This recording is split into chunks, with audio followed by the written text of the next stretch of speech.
Let's talk about position and scaling in Studio. So in Studio, any shape that you add to the canvas is going to have an anchor, and that is where the position is read from. It's also where scaling happens from, rotation.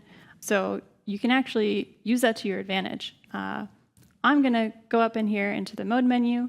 I'm going to turn on my position features, and what that means is that I can have a grid, I can have grid spacing, I can even have position labels for my objects. So I can take this circle, for example, and let's say I wanted a row of circles that were a certain distance apart, and I want them to start at 0, 0.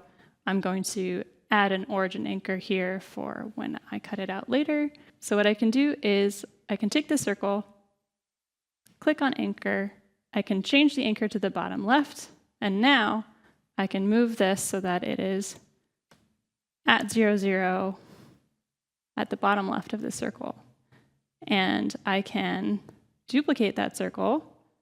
I'm going to use duplicate in place because it's just going to make it slightly easier for me. And now I can add, say, 3 inches to the X position.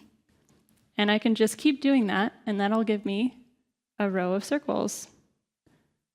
Let's do that 1 or 2 more times.